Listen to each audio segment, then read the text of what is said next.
Hey, welcome once again. This is our fourth installment of our podcast, The Spirit's Doorway. We're Grand Rapids Ghost Hunters. I'm one of the co-hosts and one of the co-founders of Grand Rapids Ghost Hunters, Dan Schmidt. To my right is one of our other co-hosts and one of our co-founders of Grand Rapids Ghost Hunters, Wayne Thomas. To my left is another co-host and the other co-founder of Grand Rapids Ghost Hunters, Brandon Jose. I think I finally said it right on the first try, because usually I butcher his name because it is not spelled how it sounds. And we have some guests with us today, but I'm going to hand that off to the other guys here in just a second. Before we get that far, if you have enjoyed our podcast or our live feed, I would encourage you to go to Facebook and follow us. You can find us at facebook.com/Grand Rapids Ghost Hunters. You like our page, follow us there. You'll get all of our updates. Any content that we post, we'll make sure to post anything from our investigations that we can, EVPs, things like that, so you'll be able to get caught up with us there. You can also find us on YouTube by searching Grand Rapids Ghost Hunters. Follow that channel. We're going to be posting a lot more content on there as well. And also you can find us on Instagram at instagram.com/GR Ghost Hunters.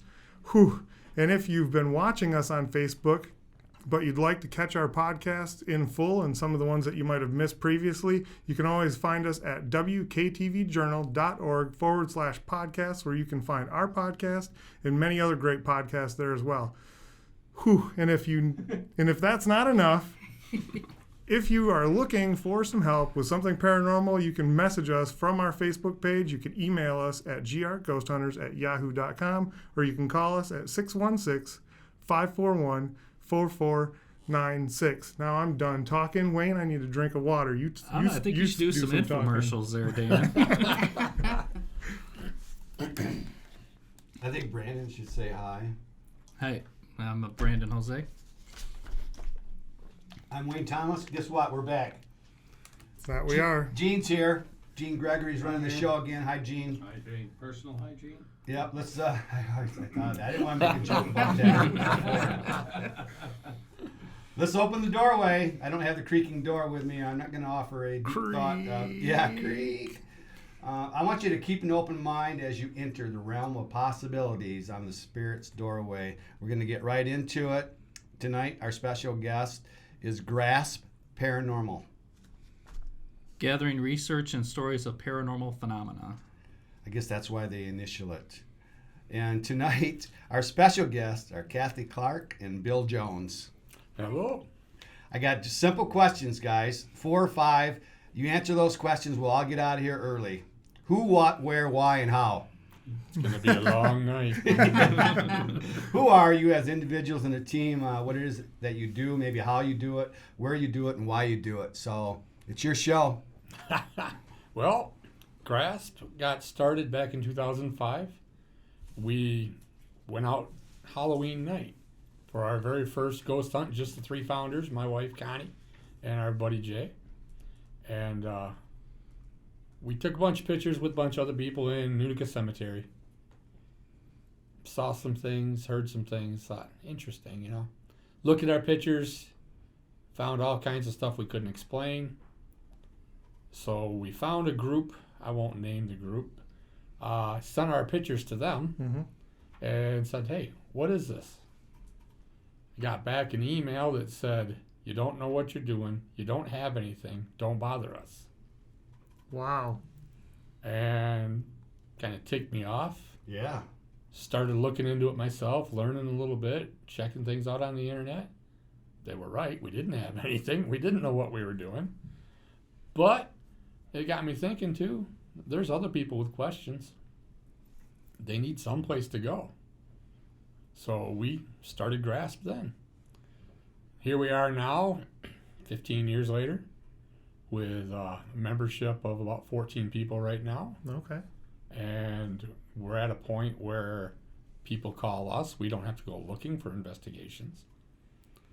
We have become very well known in the community, and we're helping people. And we're learning as we go and having fun with it still. Awesome. Yeah. Well, what I do know about your team is you're dedicated, honest, and objective as you strive to find answers. You stress debunking and you guarantee confidentiality. But Yeah. the thing about your debunking is you put as the orbs clear. That's And right. So I think I have an understanding as to what you're talking about there, but As a paranormal team yourself, how many times do you see an orb in a picture? sure. You know, and 99% of the time, it's not anything paranormal. Right. But people don't understand that. No. We've added education into our investigations, Yeah. so that people understand what they're experiencing. Mm-hmm. Our team is so diverse. We have sensitives, we have skeptics, we have believers, non-believers, we have professionals, and the average, housewife. Mm-hmm. Everybody's opinion means something, and when you use a team as diverse as ours, when you go and explain something to somebody, there's always somebody in the group that can relate to that, and that helps our clients understand more what they're doing. Anybody with PhDs or parapsychologists?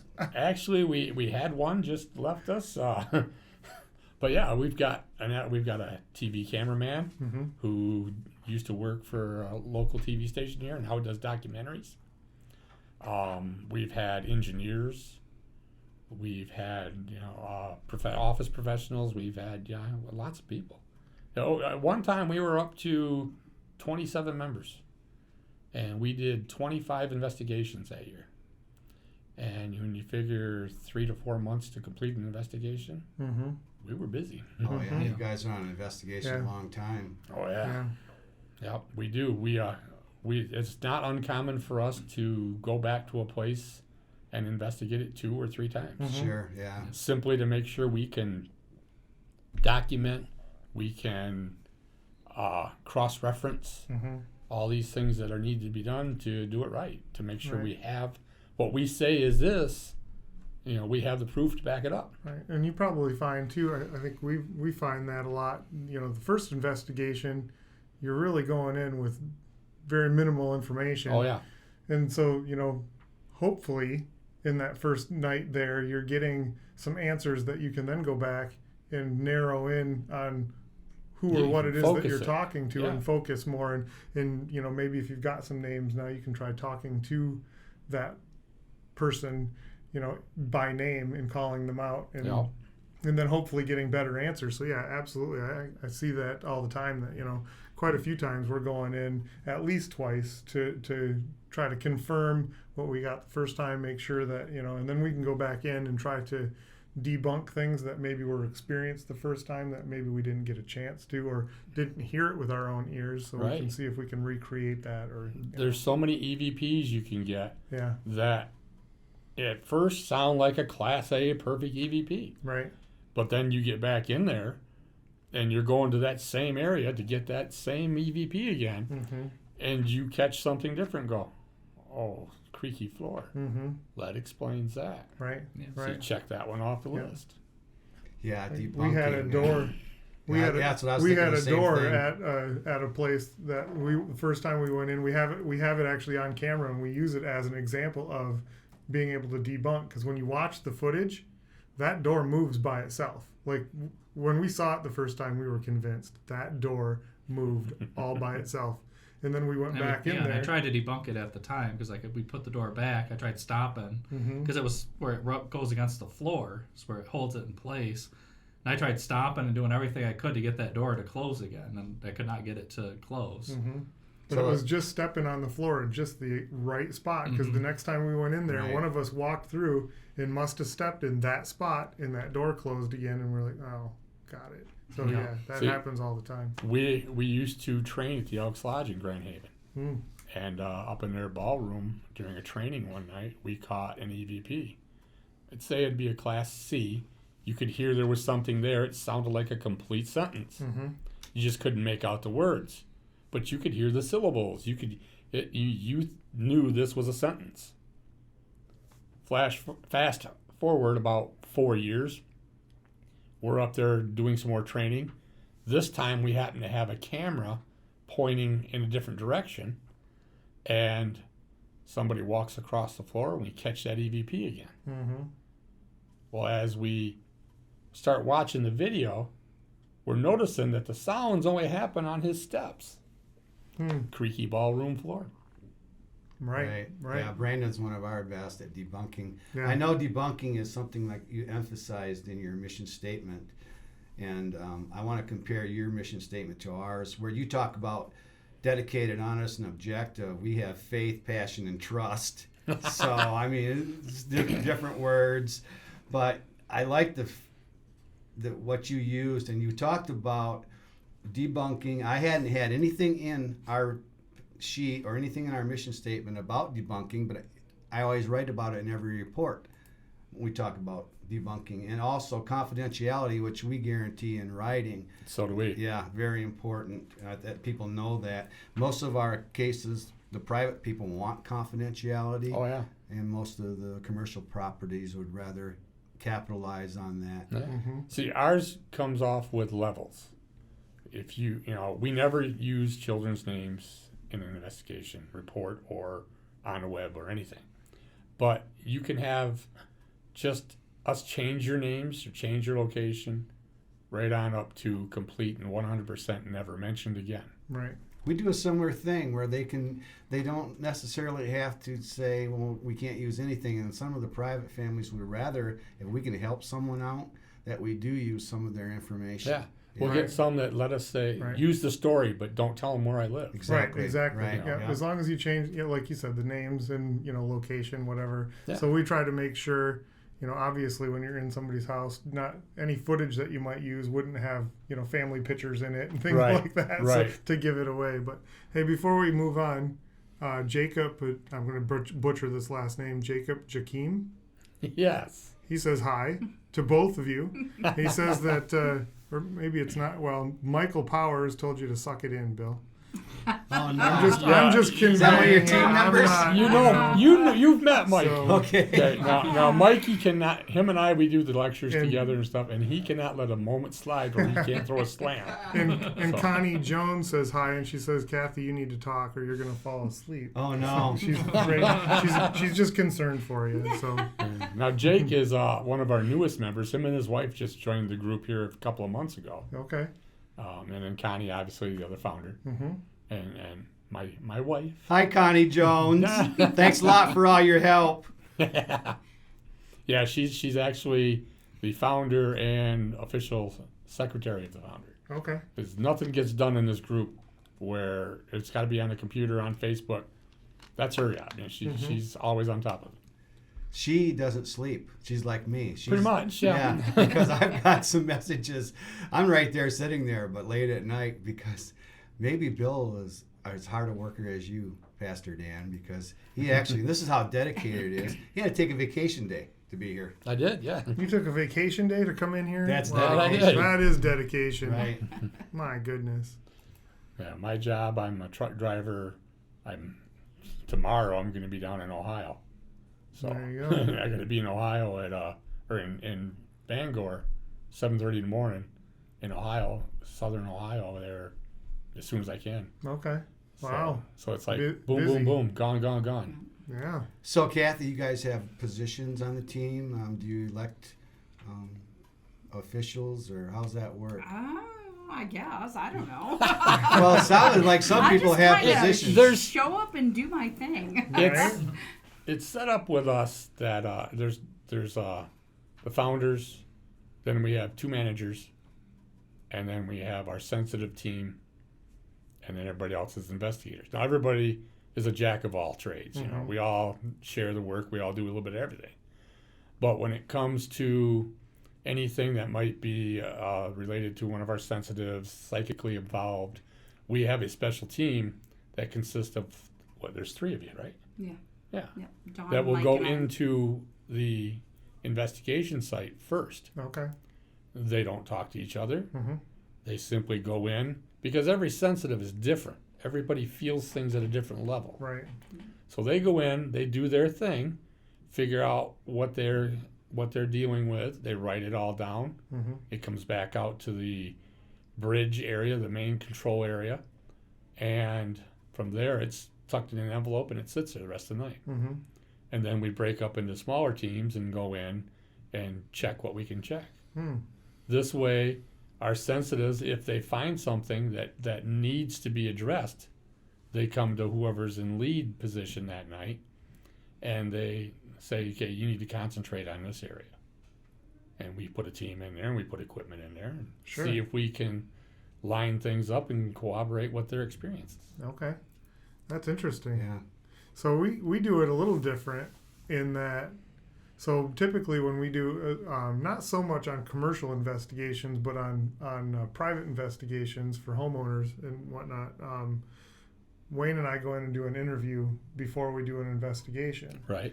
And when we do that, Wayne sits down with the client at the dining room table or whatever and starts asking questions, taking notes. I don't pay any attention to what they're doing, and I just walk. I just walk around the house and get a feel for everything, and get my own impression on what is going on there.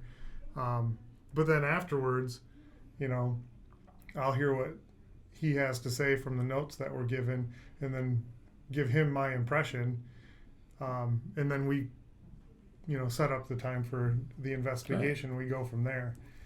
But that's interesting. I like that idea of kind of just putting that, unless it's something like you said that needs to be addressed, right?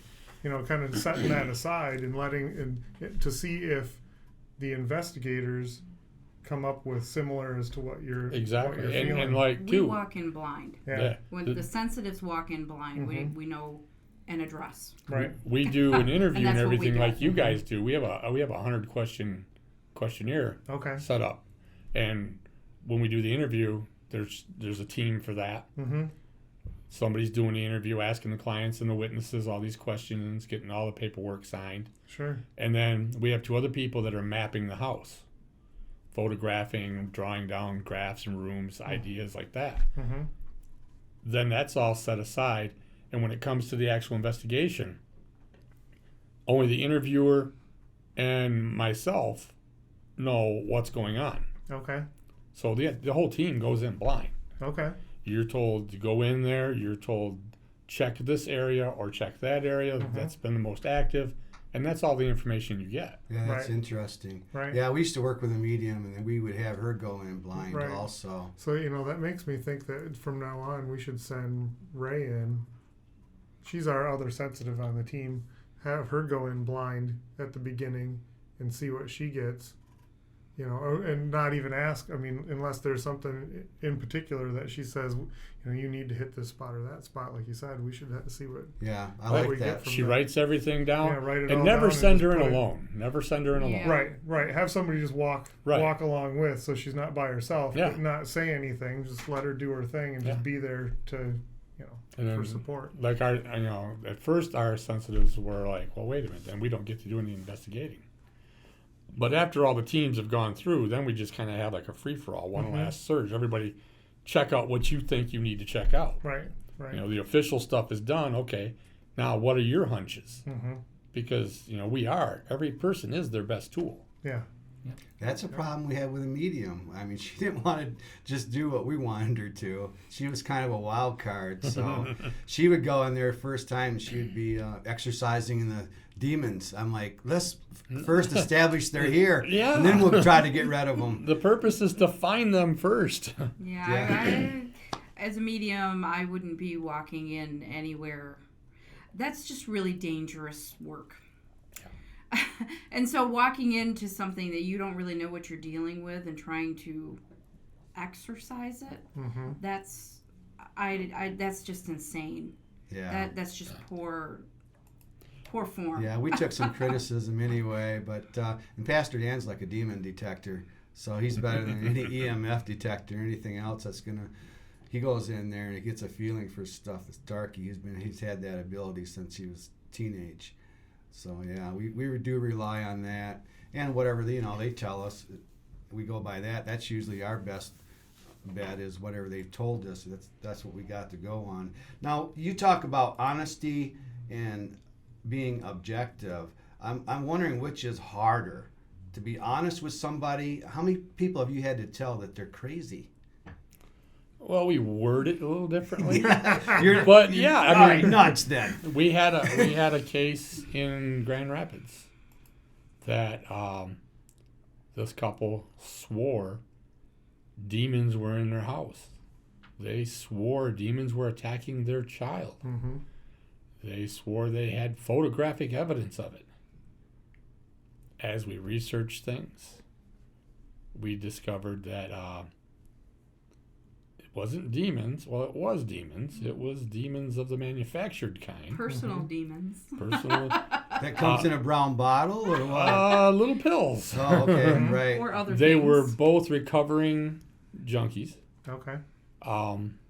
And it was our belief that one of them fell off the wagon and was trying to use the demon story as cover, or as to prove to either himself or his wife that there was something else going on.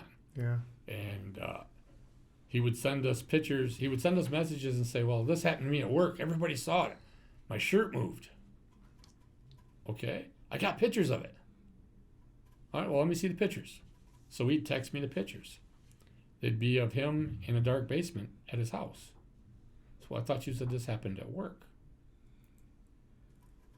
So we ended up having to say, look, we found no evidence of anything going on here. Yeah. There are things going on here that you need to take a closer look at yourself to make sure that you're where you want to be. And we try to word it in a way that we're not insulting, Yeah, that's tricky. but also in a way that says we caught on. Right. It can be hard, and they're going to take it personal. Mm-hmm. Right. If you tell somebody who believes they have a ghost or a demon that they don't, Yeah. you're wrong. Right. Yeah. Well, we're up front about. Yeah, we had a case kind of similar to that. I mean, I don't think she was a junkie or, fell off the wagon, but she was on a lot of prescriptions for a bunch of different things.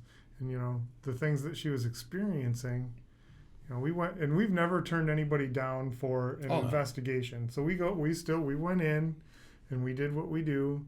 And when we were done, we're like,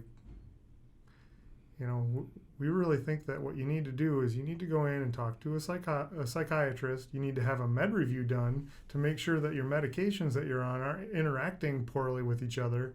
And then when all that is said and done, if you'd like us to come back, if there's still something going on after you have all that done, then maybe we'll be able to come back and see if we can help you with that. Of course, we never heard back for Right. that. I don't either, think she ever got checked out by a doctor. We had a woman come to us for help, and the whole team was asking me, why are we doing this? Because this woman had lost her son to suicide. Mm-hmm. And she was having some major issues. Some of them were a bit psychotic. After talking with her a few times, I could tell that this woman needed some kind of help. Was it the kind of help that we could offer? I don't know. But I kept pushing and we kept continuing this. And it got to the point where we come out and told her, there are some things that might be paranormal going on here. But there's nothing we can do to help you until we get the psychological side looked at and addressed. Right. I said, if you can if you're willing to go back to the hospital and talk to these counselors and these psychiatrists and get your life in order that way, then we can address these issues, because otherwise they're not going away. Mm-hmm. And she swore she was going to do that, and we haven't heard from her yet. Yeah. It's not unusual for us to debunk 3 or 4 things on their list, but we're up front with them. Oh, yeah. We say that's our first responsibility, is to prove that it's something natural. Right. That's right. Yep. Find the logical reasons for it. Yeah. And so They're not always happy, like you said. Oh Bill. yeah. And it's a rough line of work. Yeah. For doing it, we don't charge. We don't make any money off this. Right. But we're helping people. Mm-hmm.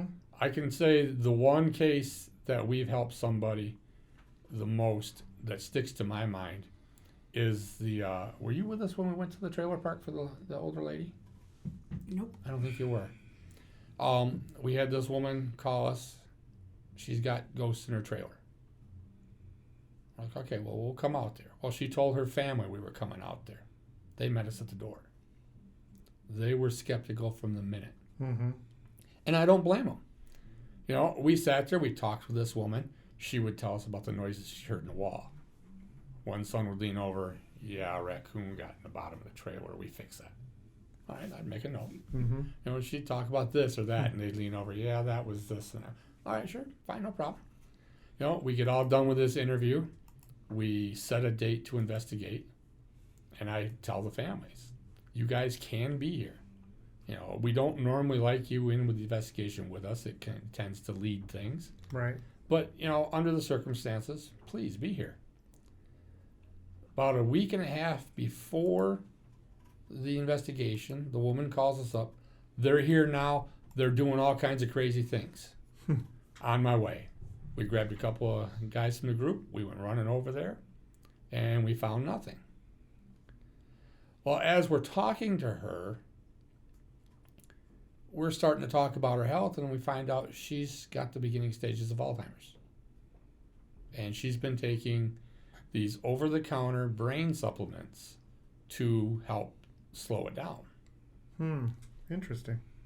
Oh, we called the family up because we went in their house, into the house, and I told them I would let them know.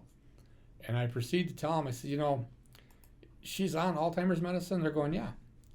Yeah, you want to talk to your doctor. She's taking these over-the-counter brain supplements. That's not a good thing.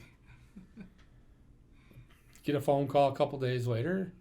She's the daughter's saying, yeah, we went in. The doctor chewed her butt and made her get off those. He said that had she gone on them for another couple of weeks, she probably would have had a stroke. Wow. So you did some good in some other ways. Yep. Yeah, so, you know, Mm-hmm. she was still adamant about having ghosts. Hmm. And we told the family, you know, we can come in and investigate still. Just to help her relax. If that's what it's going to take to help Right. her relax, Right. then that's what we'll do. Yeah. But they chose not to worry about it, and Sure. everything went good. Good. So talking about debunking, what do you think is the most common thing that you debunk on investigations? Orbs. Yes. Yep. We have actually developed a system on orbs that Mhm. we're pretty confident with. Okay. We tell everybody, take a look at your orbs. Zoom in on them in your photographs. Mm-hmm. If it's granular, if it looks like it's rough or textured, that's going to be dust. Right. If it looks like you just cut an orange in half and it's sectioned off, that's most likely moisture. Mm-hmm. If you can see the legs or the wings, you've got a bug. Right. A true orb, in our experience, is going to be perfectly spherical. Mm-hmm.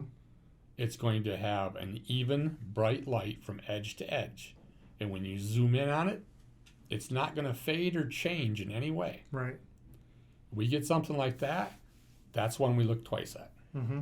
I'm going to have to take notes on that. It's all on the I mean, website. you guys break Yep. that down nice. I've been on your website. You know I have. Yeah. You saw me there. Yeah. But Yeah, we I- kind of like if you see it with your naked eye, that Right. helps. Right. Yeah. But I've gotten the same thing. So we get pictures sent to us constantly Oh, on the Facebook page and on our message board and whatnot, and we'll get stuff. I get pictures of. I had a lady send me pictures of her standing in a field full of flowers at night, and she's like, "Look at all the orbs around me." I'm like, "Are you serious right now? Like that's pollen. You're standing in a bunch of flowers running around." We Give had me a one, a couple of people standing in front of a campfire at night, Mm-hmm. and thousands of orbs. And they're counting the one on the right, the fifth over, sixth on, that one's got a face in it, this and that. Yeah. So I had to explain matrixing.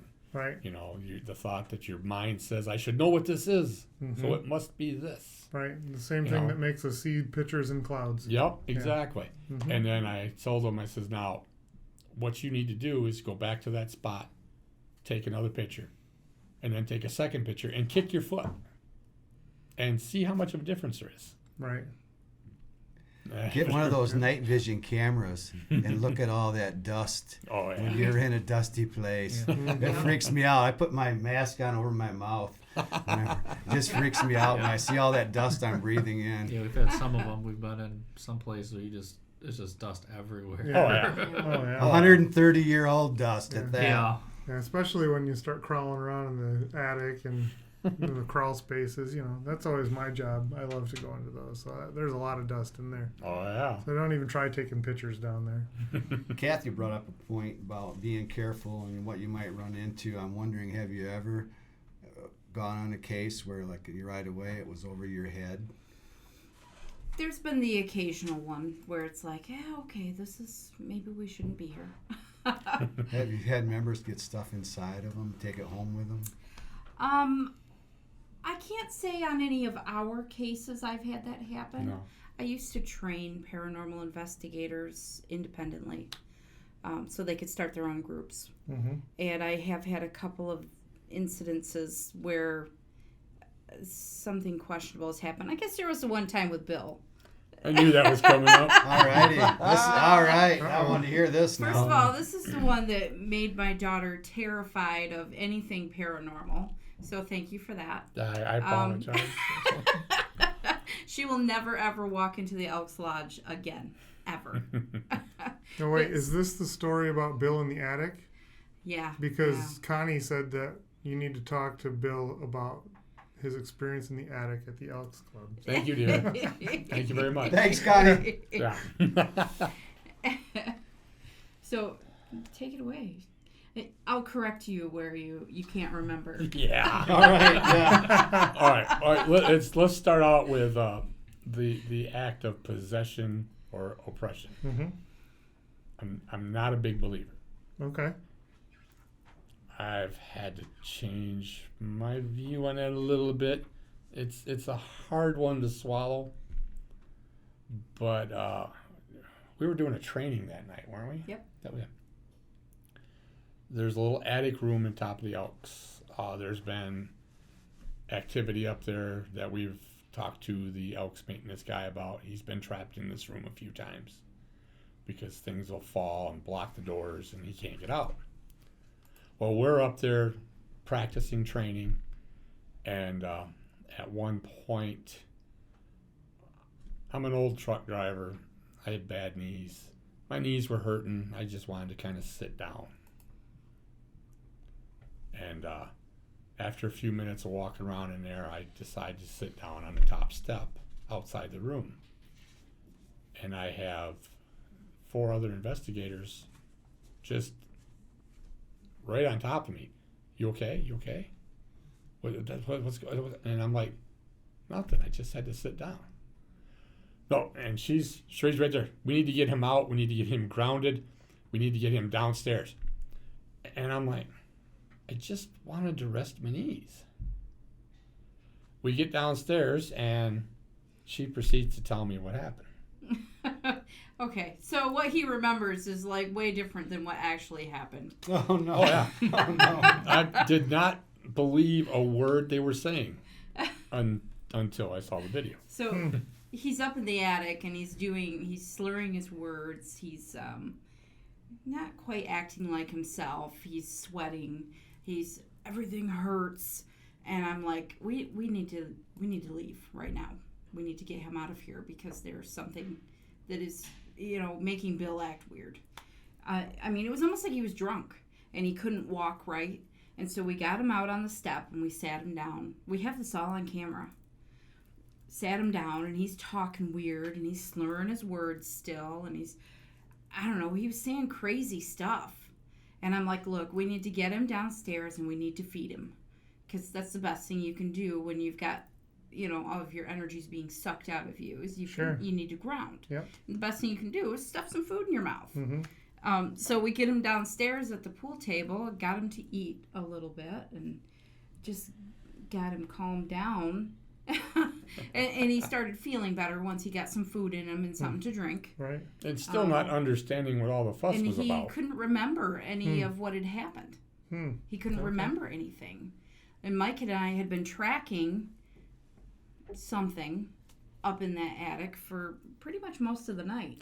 And I should add to the point that both Mike and Kathy said earlier tonight we shouldn't go up there. And that was the wrong thing to say to me because that's where I want to be. Sure. I want to be where I'm not supposed to be. Right. And he was also wanting to go home and get his granddaughter and bring her up there. Michael just said that you kept mentioning bringing Shayla to the Elks. Yep. That's his granddaughter. Shayla's my granddaughter. Yep. Yep, and he wanted to bring her up to the attic. And I'm like, no, that's not happening. Yeah, right. Yeah. Yep. So, Well, yeah, we just went through it, see, so it's fresh in our minds. One of our members on one of our latest investigations broke down emotionally. We did the Estes method. Yeah. And she was doing it. And I think we were probably in a little bit longer than we should have been. So I think it was about 45 minutes almost that we had two of our investigators. Brandon was in doing I was Estes. with those two down in the basement, and the other two investigators were up on the top floor, Right. doing it in different areas to see what results we'd get. Because Wayne was asking the questions on the bottom to see if we get responses upstairs, Mm-hmm. and she came down the stairs. Like the three of us were down there, all of a sudden we just hear her crying, and like her voice changed to being really high pitched from what her voice is. Right. She's like, I'm scared, and Yeah, her voice changed to the point that we didn't know who it was that we could hear. thought the I mean, clients had come it home. wasn't her voice at a higher pitch. It was the voice of a child. Yeah. Like it sounded like a totally different person, and so we had to get her out out the front door, and one of our other investigators smudged her right away, and we got her calmed down and had her take a break for a while, and Right. Get her grounded. get her grounded before we would even think about letting her come back in. But so yeah, we just had that pretty fresh. Yeah. So it sounds like she's probably a channel Mm-hmm. or a medium. Maybe she doesn't realize that yet. Well, and that's what we're finding out Right. because before she joined our team, that wasn't even a thing on her radar. But the more investigations that she goes on with us, the more we're finding that she's very open to the spirits that are in the places that we're at. She senses just as much as Ray Lynn would. Right. So And they're it both. That's the way even it be- started with me too. Like when I started investigating, I didn't have any sensitivity. And that's just grown. The more I've done it, the more my body's kind of come in tune Oh, yeah. with that energy. Right. Well, you put a target on yourself when you do that. Right. Yeah. I mean, we deal with entities. I mean, we're talking about ghosts and things, but we're dealing with entities that our brains can't even fathom. Right. Because we're not from those kinds of dimensions. Right. That doesn't mean that they're not walking right here next to us. It means that our finite minds can't Comprehend. we can't put it together and matrixing you were talking about. Well, that's your brain's always trying to make sense of what it's seeing. Yeah. And there's And no so- logic to it. Right. And Exactly. so it's disregarding it because you don't have anything. There's no library for you to build from Sure. if you've never seen it before. What I've noticed is voice inflection changes and a sick feeling. Both with me, it was my heart raced and I felt like I was going to be sick, throw up, and then that's the way I remember just felt. So from now on, whenever any of us start feeling that sick feeling, but we're not going to let it get any farther than that. Do you guys ever check your members to see how EMF sensitive they are? No. Ooh, I No. would certainly do a Yeah. test. You need to start doing that. Yeah. The effects EMF can have on people. All sure. sorts The of paranoia, anxiety. Yeah. one of our members who is also one of our sensitives. She's highly EMF sensitive. Okay. There's a case we had in Grand Haven that we go to quite a bit to train and do things with muscle up dogs. She has lighting in there that's pretty much original to the building, Okay. and the EMF in there reads usually right around 120 to 180. Wow. Yeah, normal. it's bleeding out a magnetic field for the listeners who aren't Right. familiar with EMFs. A normal reading, what we consider to be a normal reading, is usually a 0.2. Anything in that ballpark is kind of normal.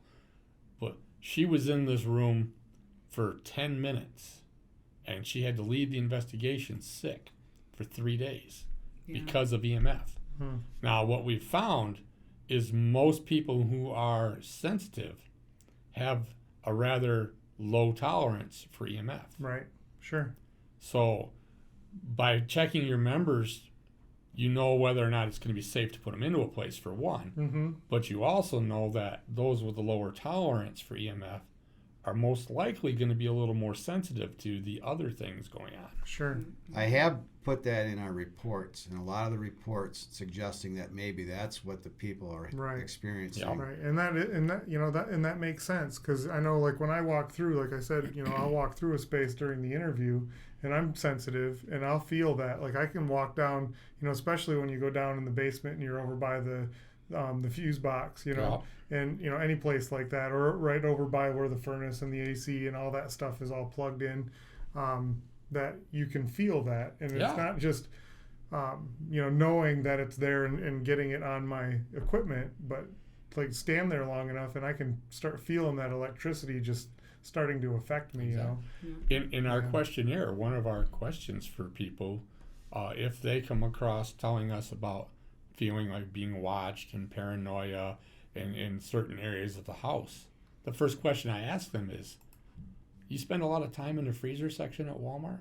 Mm-hmm. When you walking through all them refrigerators, do you just kind of get what you need and get out?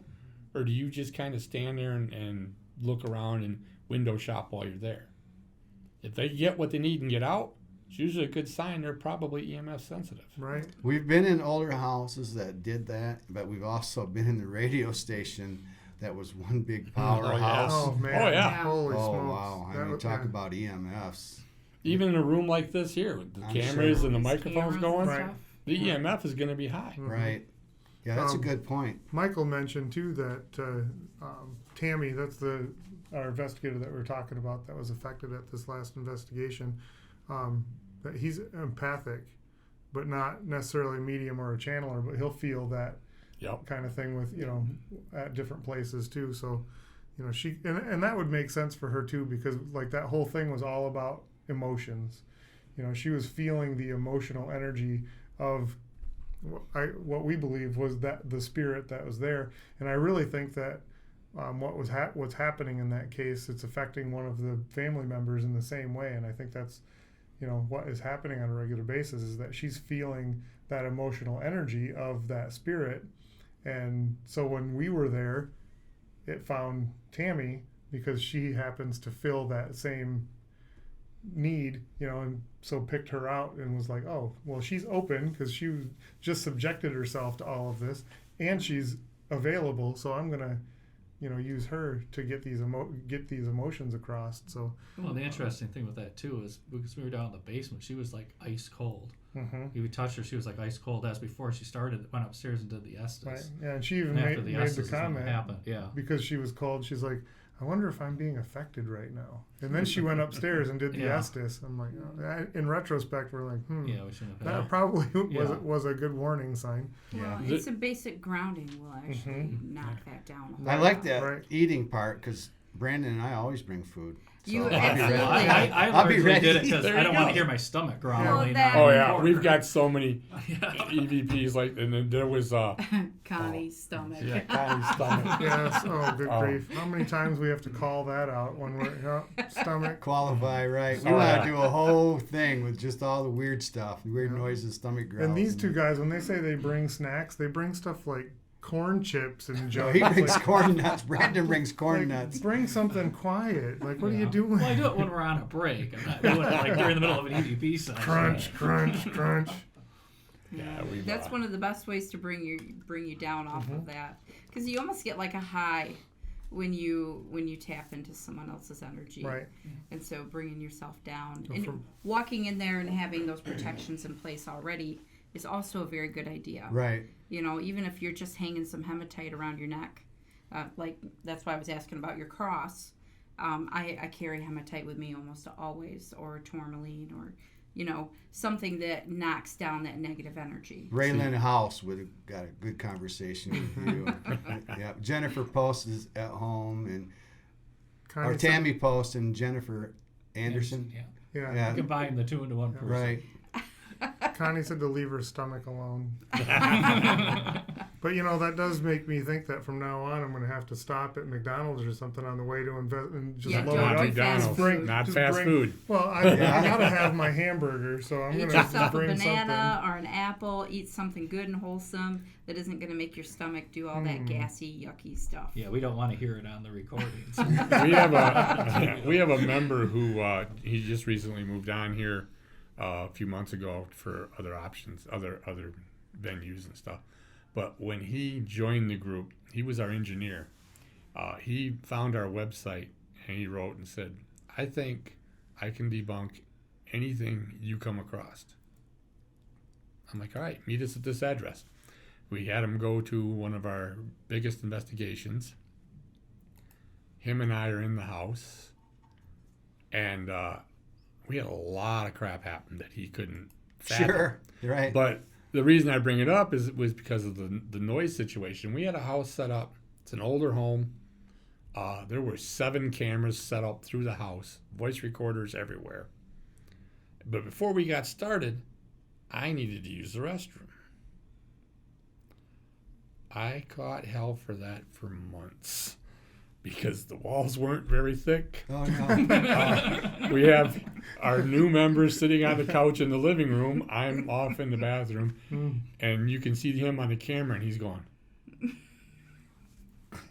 Oh, no. And every recorder in the no. house caught it. All right.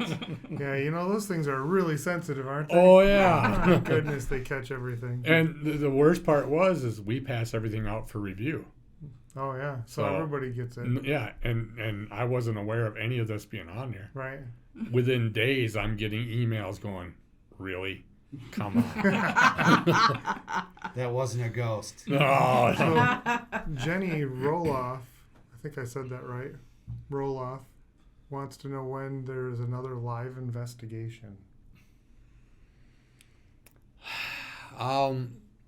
We haven't really done a live investigation. We've done some where we've had events where we did investigations at the Elks and allowed people to come with us. Okay. However, that venue has closed to us, so we're kind of looking into different ideas and stuff yet. Okay. I won't rule it out, but as of right now, I just say keep an eye on the website. Yeah. If something comes up, we throw it on the website. We throw it on Facebook. Sure. So I got to ask too because I'm curious. Last summer, you guys did the very first edition of the West Michigan version of the Paranormal Conference. Are you going to try? Ghost Coast. Are we going to do a West second Michigan annual? Ghost Coast. Yes. This was a huge success and a huge failure. Financially, it was ugly. Yeah. We got damaged, I should say, by the city of Grand Haven Okay. for publishing the wrong times. We got bad advice from different people that were supposed to be professionals and knew how to do this stuff. Mm-hmm. So it hurt us financially huge. Okay. Took a huge loss. On the other side of the coin, Mm-hmm. we met some great teams, made some new friends.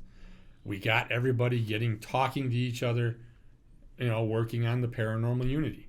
Right. And to me, that part was a huge success. So if we could find a way to do this again without me having to take another mortgage out of my house, No doubt. Right. Right. I would love to do it again. Okay. But the venue just did not work out like we had hoped. Sure. If it wasn't for your convention, we wouldn't be here right now. Exactly. Right. It was a chain of events It sure that was. led to us Yeah. being here right now. The contacts that we made with Bill Konkoleski and Shitan UFO Noor, guy, Shatan's coming yeah, in. Yeah. Well, and ours was Beverly all the Fish is coming teams. in. of all Yeah. people, it was Rick Wade. Rick Wade, Okay. yes. So That man's a character. right. Oh, So yeah. Rick Wade got Hi, us. Rick. We got plugged in with him, and of course then with you guys as well, and then had the opportunity to go to do that national ghost hunt Yeah. with Rick. And when we were doing that, we got a call from Jill? Is that what her name is? Joanne. Joanne from here, from WKTV, that wanted to do an interview with us to put on the air because it was around Halloween time, right?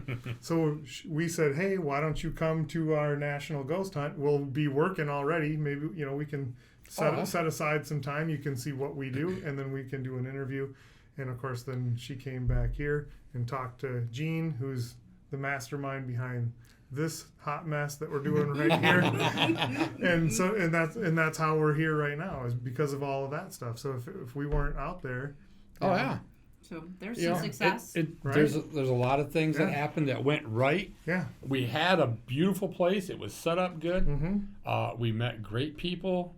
We had teams get involved. We had, the Rich Myers from the Upper Peninsula Bigfoot Sasquatch Research Organization, the only group with a name longer than ours. Oh, no. We're going to go up and train with him here in a couple weeks, and it's just been great. It's refocused the group.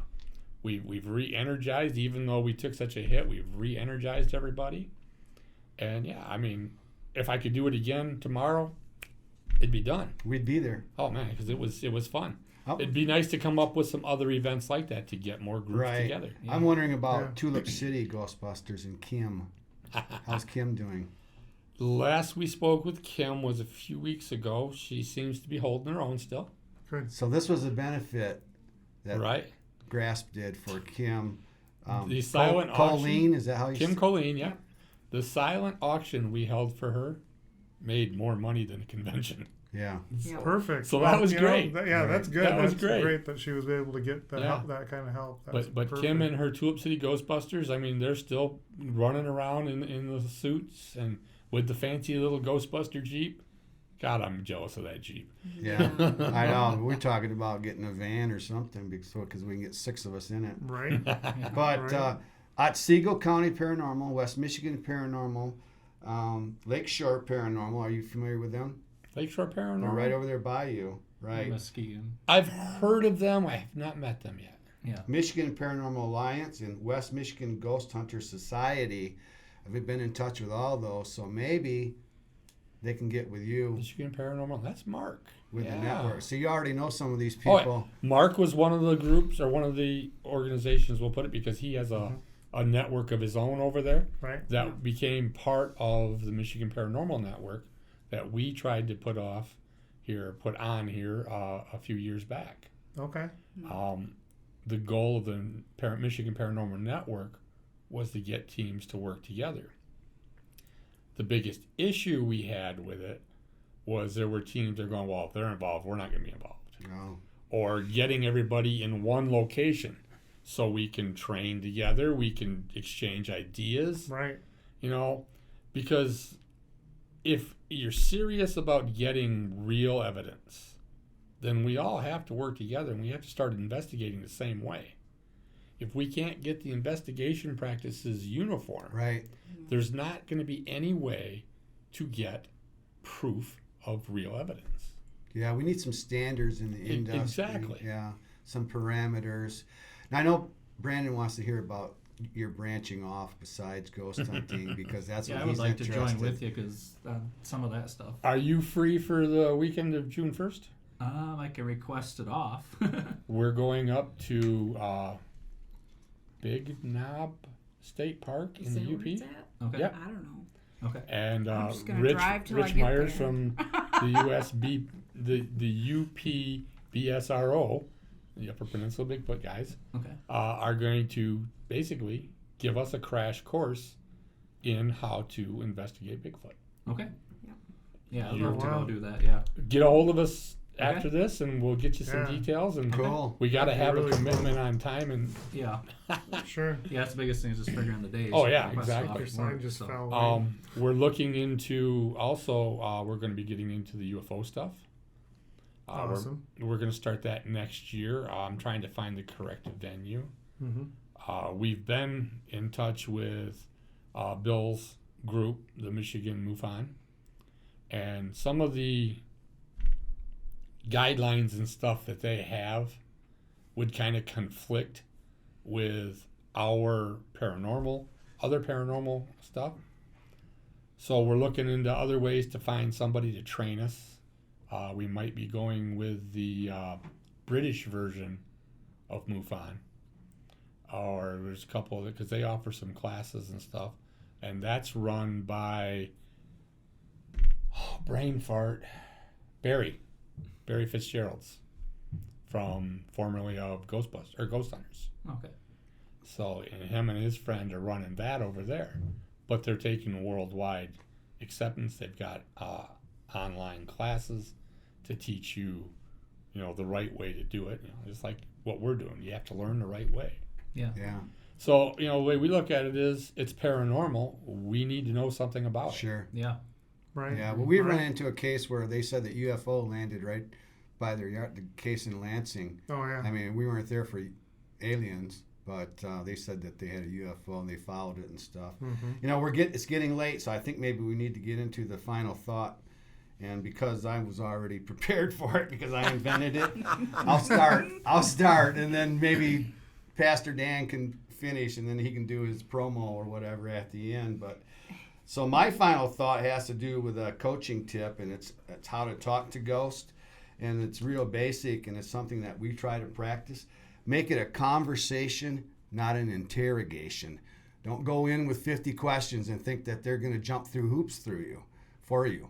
That's not going to happen that way. They're going to get frustrated with that, and then you're not going to get any answers. So, share some things about yourself, and then try to get into your questions, or don't jump into 50 questions. So, conversation, not interrogation. And then either Bill or Kathy or Brandon, if you're ready, and then we'll save Dan for last. Sure. Well, I would just say, yeah, I agree with that, because like a lot of times we get it more like, like I'll say, hey, what?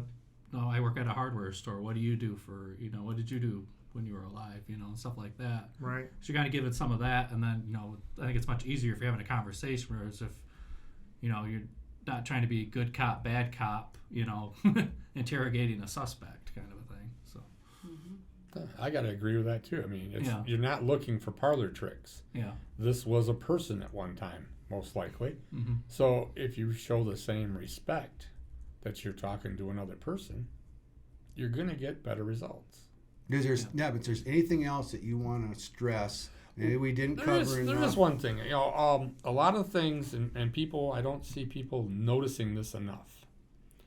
If you have a paranormal event, a paranormal experience, and you're just an average person who doesn't know anything that we know, one thing to remember is emotion. These events tend to feed off the energy we give off. Emotional energy is very powerful. If you're having an event and you're showing fear or anxiety, that's going to make things worse. Mm-hmm. So you have to stay calm. You have to stay focused. Don't get overexcited. Don't get overworked. Just relax and say, okay, I saw that. I get it. Even keel. Right. Even keel, Right. exactly.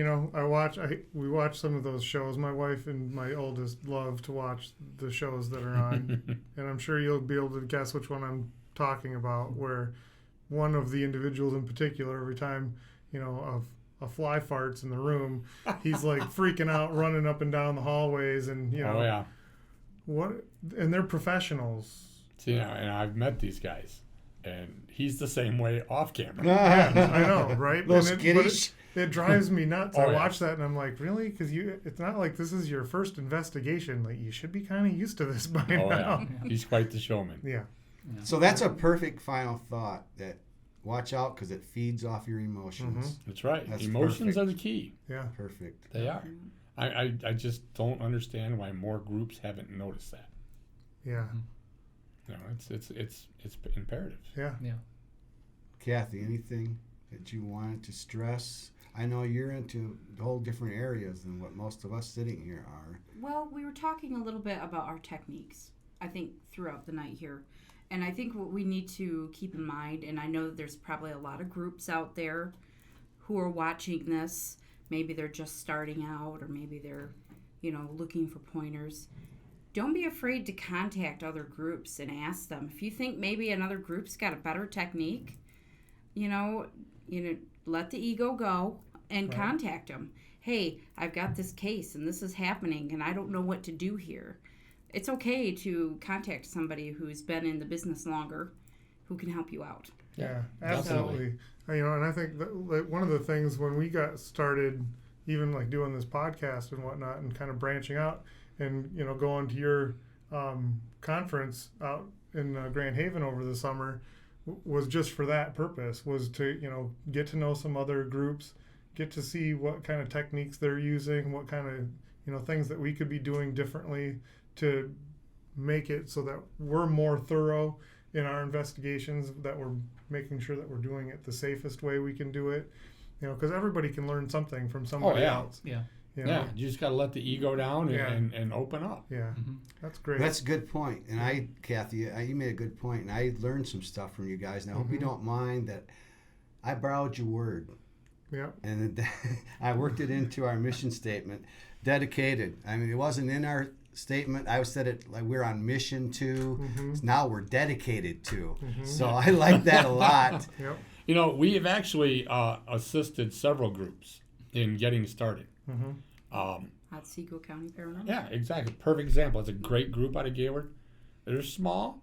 They've stayed small, but they learned of us from the first Michigan Paranormal Convention, and we've been strong friends ever since because they wanted to start a group. Yeah. We give them our paperwork. These are our liability forms. These are our investigation questions. Take this, make your own. This is the example. Make it fit yours. Yeah. It's all about helping out. Now we go up to Gaylord about once a year, and we do an investigation out there with joint training. They come down here and help us with events or and stuff like that. I mean, and we've got a group in Indiana that we're helping them get started, and we've had other groups since then.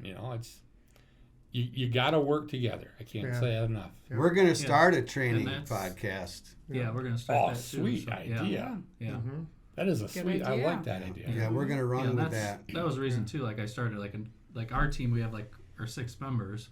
Well, at that point in time we had 5, but we kept getting requests from people. Oh, could we investigate with you? We want to become paranormal investigators, and that was kind of the hard part because we didn't like turning people down, but we're at the 6 size where we really like our team, kind of the way it is, where it's kind of harder to add people to get everybody to go. So that's why I started that second team, was so that way I could help train people and get them started, if they wanted to form their own team or something down the line. That's kind of like how we got started into the events. There's so many people that want to check it out. They want to know if that's what's for them, if they want to join a team or not. They want to know more about it. And so we started doing the events at the Elks. Yep. And we've gotten comments from people from all over the country. We had people from Pennsylvania that happened to be in town for one of our events, and they well, come on down. Yeah. And we are totally open to a new venue. Yeah, yes, for that we kind are. of thing. We are looking for a new venue for that. Yeah. Yes, Cool. It's hard to give up a place where you think there's at least 20 entities, Right. and you can have evidence every night Yeah. that corroborates itself. When are we going? 'Cause I think we need to work an investigation together. Well, I think we've kind some of of worn the- out our welcome. Some of the there. guys on both sides were talking about Nick Finks and doing a joint investigation at Nick Finks. So maybe That we'll would have be to awesome. get some Yeah. get Or something someplace going there. even bigger. Paddock place is Yeah, very bigger. good for 2 teams. What's Paddock? It used to be called Mangiamo's. It's, Oh, okay. Gibson's before Gibson's that. before that. Okay. Yeah. Yep. So It's a that big old place is mansion in Grand fantastic Rapids. too. Yeah, it's a So- really cool place. You good with your final thought, Brandon? Or Yeah, you I'm wanna- good. All right. Final thought. For Dan's final thought? My brain hurts. All right, already. well, all right, let me say this before you do your final thought. Next Okay. month, Beverly Fish. That's Following right. month, Chatan Noir. After that, Todd Clements. And GRASPP coming back whenever they want. There you go. Whenever you want us, give us We'll time. open We'll up. set a date. Yeah, Fantastic. extra Wednesdays if you There want you to. go. Because we only got part way through this sheet. We got a long way to go. We never get any Right, like we- halfway through the sheet. An but hour that's just all right. isn't enough, you know. I know. No. It isn't. It isn't. So- Pastor Dan, Ghost Guys, final thought. Okay, final thought of the day. I'm gonna read because it's all on here already. Oh, you already had a final thought ready, huh? I warned you. Yeah. He got warning. So, Sure, throw the rest of us on the Right. spot. my final thought it goes along with what we've been kind of talking about, and what you said is if you're not experienced in what it is to investigate, call somebody that can help you. Yeah. Because, there's a lot of people out there. Yes, they're not in the phone book probably, but if you look on Facebook, you're going to be able to find somebody. If you can't find somebody, contact, that's near you. Contact somebody like us or GRASPP or whoever, and maybe we can help you find somebody in your area to help you out. And if we can't, then maybe we'll do the drive and we'll go help you ourselves. But don't jump into something that you don't understand and that you're not prepared for, because you might bite off more than you really want to chew. So that's my final thought. Yeah, we've recommended other teams, Grimstone, if Yeah. you're over by Detroit. Yeah. Of course, you guys will get recommended if they're over Yeah. by Lake Michigan. Right. I mean, that's a little bit of a drive for us, but Right. we have been to Grand Haven, of course, for your convention, and we've North been to. Muskegon, you do- Kalamazoo. Kind of need to be careful Right. which team you do bring in, because Right. make sure they're experienced. You got to find Well, someone that's who's why we experienced. really They're want- not in it for the money. Right. It's not entertainment for them. And if you're looking for Yeah. help, make sure they're not just coming in there just to get their research and leave. We've had that before where Yes. they told the client, they did a spirit box session. Like, we heard demons, so you got a demon in your house, you need to go. And we went in there and we found it was the guy that used to live there, and it wasn't anything dark or evil. But they had this entire family freaking out. Oh yeah. So yeah. Most people think I got a demon.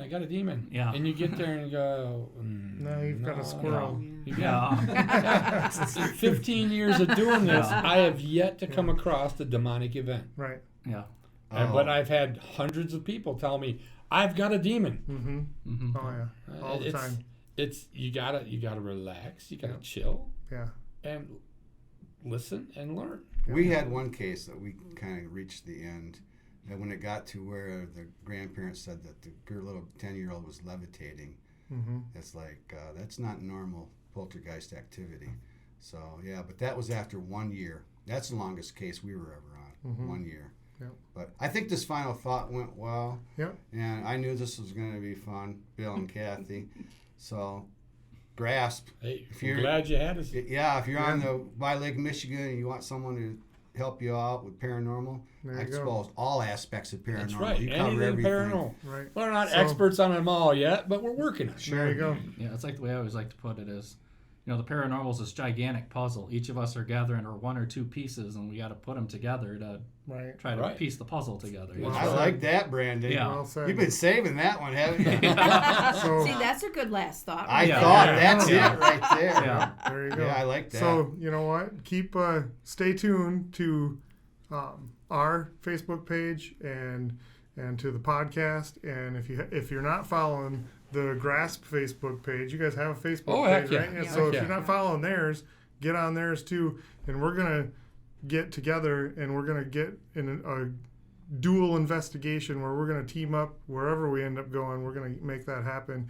And here's what we're going to do is we're going to try to get it so that we can do Facebook Live at that event and include as many of you as we can while we're doing Awesome. that as well. So that'd be really fun. Yeah. So before we sign off, don't forget, follow us, facebook.com/Grand Rapids Ghost Hunters. You can find us on YouTube at Grand Rapids Ghost Hunters. You can find us on Instagram at instagram.com/GR Ghost Hunters. And also, if you haven't been looking at the podcast, check that out at wktvjournal.org/podcast, where you can find our podcast and the podcasts of a bunch of other really cool guys. I do believe that even Zane, formerly of Morning Radio, now doing podcasts regularly, is one of the gentlemen that you'll be able to find on the podcast at WKTV Journal. So check those out. We have had a lot of fun here tonight. Thank you guys for coming. We will definitely have you back on the podcast, and we'll definitely work with you guys moving forward too. So Awesome, we really man. appreciate We've been ending y'all with a being here. prayer every time. That's right. So, Yep, so let's pray. Heavenly Father, I just thank you, Lord, for, again, the opportunity to come together, and in this case, to join together with another team, to learn, to grow, Lord, and to build these relationships that I think are just going to further our cause and the methods that we use so that we can be better prepared to help our clients, Lord. So I just thank you for that, and just bless this time that we have together, Lord, and I lift this up to you in Jesus' mighty name. Amen. amen. Peace out. Thank you. Have a good night.